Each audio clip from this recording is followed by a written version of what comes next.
சகோதரிகளின் காலை தியானத்திலே உங்களை சந்திப்பதில் மிகுந்த மகிழ்ச்சி அடைகிறேன். அனைவருக்கும் என்னுடைய நிதான காலை வணக்கத்தை உங்களுக்கு தெரியப்படுத்திக் கொள்கிறேன். கண்மானவர்களே, இந்த 6 மாதங்களை கடந்து 7வது மாதத்திலே ஆண்டவர் நம்மை பிரவேசி செய்த கிருபைக்காக ஆண்டவருக்கு நன்றி செலுத்துவோம். 6 மாதங்களையும் நம்மளை கண்மணி போல காப்பாற்றி இந்த 7வது மாதத்தை ஆண்டவர் நமக்கு கிருபையாக கொடுத்திருக்கிறார். அதற்காக நம்ம ஆண்டவருக்கு நன்றி சொல்லி நம்ம இந்த தியானத்திற்கு கடந்து செல்வோம். கண்பானவர்களே, தியானத்திற்கு தெரிந்து கொள்ளப்பட்ட வேத பகுதி அப்போஸ்தலர் 8ஆம் அதிகாரம் 4வது வசனமும் 5வது வசனமும். சிதறி போனவர்கள் எங்கும் திரிந்து சுவிசேஷ வசனத்தை பிரசங்கித்தார்கள். அப்பொழுது பிலிப்பு என்பவன் சமாரியாவில் உள்ள ஒரு பட்டணத்திற்கு போய் அங்குள்ளவர்களுக்கு கிறிஸ்துவை குறித்து பிரசங்கித்தான். இங்கே பார்க்கும்போது அந்த காலகட்டத்திலே சபையானது மிகவும் உபத்திரத்துக்குள்ளாக தான் இருந்தது. ஆனாலும் கர்த்தருடைய பிள்ளைகளாகிய அவர்கள் என்ன செய்தார்கள்? சிதறி அங்கங்கே சிதறடிக்கப்பட்டாலும் சுவிசேஷ வசனத்தை அவர்கள் பிரசங்கிப்பதற்கு மிகவும் ஜாக்கிரதை உள்ளவர்களாக இருந்தார்கள். கண்பானவர்களே, இந்த நாளிலே நாம் இந்த காரியத்தை நாம் பார்க்கும்போது இப்பொழுது கர்த்தருடைய வசனத்தை சொல்வதற்கு அநேக இடங்களிலே நமக்கும் என்ன செய்கிறது? பிரச்சனைகள் அநேகரால் என்ன செய்கிறது? பாதிப்புகள் வருகிறது. ஆனாலும் என்ன செய்ய வேண்டும்? பிரச்சனைகள் இருக்கிறதே, பாதிப்புகள் இருக்கிறதே என்று இருக்காதபடிக்கு கர்த்தருடைய வசனத்தை நமக்கு நேரம் கிடைக்கும் போதுனாலும் சரி, நமக்கு சமயம் இதில் என்ன சொல்லப்பட்டிருக்கிறது? சமயம் வாய்த்தாலும் வாய்க்காவிட்டாலும் திருவசனத்தை சொல்ல வேண்டும் என்று வசன பவுல் சொல்லியிருக்கிறது. அதே போல் நம்ம என்ன செய்ய வேண்டும்? நம்ம கொடுக்கப்பட்ட நேரத்தில் நமக்கு நேரம் கிடைக்கும் போதெல்லாம் நாம் என்ன செய்ய விசேஷ வசனத்தை சொல்வதற்கு நாம் என்ன செய்ய வேண்டும்? ஜாக்கிரதையாக ஆவலாக மற்றவருக்கு சொல்வதிலே உற்சாகத்தோடு நாம் என்ன செய்ய வேண்டும்? இருக்க வேண்டும். இங்கே எப்படித்தான் இந்த சபரியாவிலே ஒரு பட்டணத்திலே பட்டணத்திலே பிலிப்பு என்ன செய்கிறார்? கர்த்தரை கொடுத்தான சொல்லும்போது பிரசங்கிக்கும் போது அநேக ஜனங்கள் என்ன செய்கிறார்கள்? ஒருமனப்பட்டு கேட்டு என்ன செய்கிறார்கள்? சந்தோஷப்படுகிறார்கள் என்று பார்க்கிறோம். அந்த பட்டணத்திலே மிகுந்த சந்தோஷம் உண்டாயிற்று என்று அப்போஸ்தலர் 8ஆம் அதிகாரம் 8ஆம் வசனத்திலே பார்க்கிறோம். இப்போ ஆண்டவரை குறித்து நாம் சுவிசேஷ வசனத்தை மற்றவர்களுக்கு சொல்லும்போது அவர்கள் என்ன செய்கிறார்கள்? கர்த்தருக்குள் வருகிறார்கள். ஒரு பெரிய சந்தோஷத்தை கண்டடைய முடிகிறது.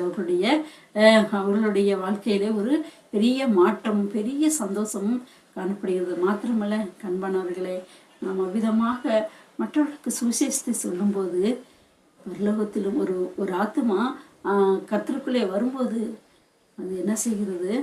பரலோகத்திலும் மிகுந்த சந்தோஷம் உண்டாகிறது. கண்பான சகோதரிகளே, இந்த நாட்களிலே நாம் உபத்திற்குள்ளாக தான் இருக்கிறோம். ஆனாலும் நம்மளால் முடிந்தவரை சுவிசேஷத்தை நாம் மற்றவர்களுக்கு, நம்முடைய அக்கம் பக்கத்தினருக்கு, அயலகத்தாருக்கு, நம்முடைய உறவினர்களுக்கு, நம்மை நெருங்கினவர்களுக்கு சுவிசேஷத்தை சொல்லுவதிலே ஆயத்தமுள்ளவர்களாக, உற்சாகமுள்ளவர்களாக நாம் இருக்க வேண்டும். ஏனென்றால் கடைசி காலத்தில் இருக்கிறோம். எல்லாரும் ரட்சிக்கப்பட வேண்டும், எல்லாரும் கர்த்தருக்குள் வர வேண்டும் என்றுதான் ஆண்டவர் என்ன செய்கிறார்? அவருடைய காலம் தாழ்த்தி கொண்டு இருக்கிறார். ஆனால் இதை அறியாத மக்கள் தங்களை அழித்து கொண்டு இருக்கிறார்கள். இவர்களுக்காக இவர்கள் சுவிசேஷத்தை இவர்கள் சொல்ல வேண்டாம். அறியாவிட்டால் அவர்கள் கர்த்தரை அறியாவிட்டால் அவர்கள் எப்படி சுவிசேஷ வசனங்களுக்கு இவருக்கு தெரியவில்லை என்றால் அவர்கள் எப்படி ஆண்டவரை அறிய முடியும்? அதனாலே வசனத்தை சுவிசேஷத்தை சொல்வது உங்கள் மேலும் என் மேல் விழுந்த கடமையாக இருக்கிறதுனாலே அதை சொல்வதற்கு நாம் வாஞ்சையாகவும் துரிதமாகவும் இருந்து அவர்களுக்கு காரியங்களை செய்யணும். ஏனால் இந்த உலகம் என்ன செய்யுது? பிசாசுக்குள்ளே கிடைக்கிறது. பிசாசானவன் அவனுக்கு கொஞ்ச காலம் தான் இருக்கிறது என்று அநேகரை தன்னுடைய வலையிலே சிக்க வைத்து கொண்டிருக்கிறான். நீங்கள் கூட இன்னொரு மனிதனை குறித்து பார்க்கும்போது வசனம் அப்போஸ்தலர் 8:9 பார்க்கும்போது சீமோன் என்று பெயர் கொண்டவன் அவன் என்ன செய்கிறான்?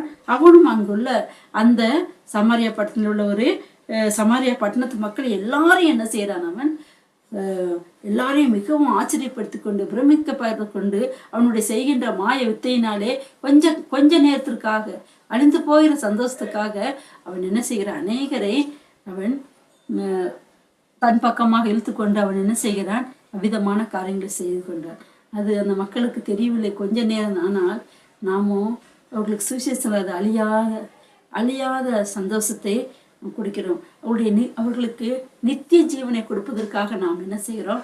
பிரயாசப்படுகிறோம். எனக்கு அன்பானவர்களே, இந்த சாத்தானவன் அவனுடைய வேலையை செய்யும்போது நாம் கர்த்தருடைய பிள்ளைகளாக நாம் எவ்வளவு துரிதமாக அழிவில்லாத ராஜ்யத்தை அவர்களை சுதந்திரிப்பதற்கு நாம் அவர்களுக்கு விதமாக ஆயத்தமுள்ளவர்களாக துரிதமுள்ளவர்களாக இருந்து சுவிசேஷத்தை சொல்ல வேண்டும். இந்த கண்பானவர்கள் அழிந்து போகிற ஆத்துமாக்கள் ஆக்கணிக்குள்ளாக ஒவ்வொரு நிமிஷமும் ஒவ்வொரு நொடி பொழுதும் இந்த ஆத்துமாக்கள் எப்படி என்ன செய்யப்படுகிறார்கள்? அழிவுக்குள்ளே கடந்து போகிறார்கள். எவ்வளவு வாரமாக இருக்கிறது காலம், கடைசி காலத்தில் இருக்கிறோம். நாளே நாம் என்ன செய்வோம்? சுவிசேஷத்தை, இந்த நற்செய்தியை ஒவ்வொருவருக்கும் நாம் சொல்வது நம்முடைய கடமையாக இருக்கிறது. இங்கே இந்த மாயவத்தைக்காரன் இந்த சீமோன் கூட அவன் எல்லாவற்றையும் அறிந்து கூட அவன் கொஞ்சம் அற்ப சந்தோஷத்தை தான் அவன் மற்றவனுக்கான அவனுக்கு கூட அந்த உள்ளான சந்தோஷம் கிடைக்கவில்லை. நான் பிலிப்பு சொன்ன இந்த காரியத்தை வசனத்தை அவன் கேட்டு என்ன செய்கிறான்? வசனம் அப்போஸ்தலர் 8:13 பார்க்கும்போது, அப்பொழுது சீமோனும் என்ன செய்கிறான்? விசுவாசித்து ஞானஸ்நானம் பெற்று பிலிப்பை பற்றி கொண்டு அப்படின்னு சொல்லி பார்க்கிறோம். அப்போ அவன் கூட என்ன செய்கிறான்? அப்படிப்பட்ட மாயத்தை செய்கிறவன் தான். ஆனாலும் அவனும் ஆண்டவரை அறிந்து கொள்கிறான். எனக்கு அன்பானவர்களே, நாம் கூட நம் பக்கத்தில் அக்கம்பக்கத்தில் இருக்கிறவர்கள் எப்படிப்பட்டவர்களாக இருந்தாலும் ஜபத்தோடும் நாம் அவர்களுக்கு ஜபத்தோடு காரியங்களை நாம் மேற்கொள்ளும் போது, ஜபத்தோடு சுவிசேஷத்தை சொல்லும் போது, ஆண்டவருடைய ஆவியான ஏவுதலோடு நாம் சொல்லும்போது நிச்சயமாக அவர்களை நாம் என்ன செய்ய முடியும்? ஆண்டவருக்குள்ளே கொண்டு செல்ல முடியும். தான் அப்போ சமயம் வாய்த்தாலும் வாய்க்காவிட்டாலும் என்ன செய்ய வேண்டும்? சொல்ல வேண்டும்.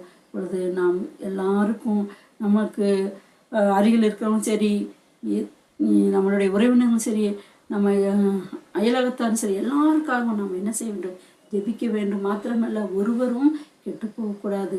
எல்லாருக்கும் நம்ம சுவிசேஷத்தை சொல்வது நம்முடைய கடமையாக இருக்கிறது. இங்கே அந்த சுவிசேஷத்தை கேட்ட மக்கள் எப்படி சந்தோஷம் அடைந்தார்கள் என்று அந்த பட்டணத்திலே மிகுந்த அந்த பட்டணமே மனவர்களே, நம்மை சார்ந்தவர்கள் இந்த அழிவிலிருந்து அவர்கள் நித்திய ஜீவனை பெறும்படியாக நித்திய சந்தோஷத்தை பெற்றுக்கொள்வதற்கு நாம் வழி செய்கிறவர்களாக, அவர்களுக்கு அவர்களை நாம் நடத்தக்கூடியவர்களாக இருக்க கர்த்தர் நாம் ஒவ்வொருவருக்கும் கிருபை செய்யட்டும். இப்படிப்பட்ட காரியங்களில் வளர்ந்து பெருக கர்த்தர் நம் ஒவ்வொருவருக்கும் பலப்படுத்தட்டும்.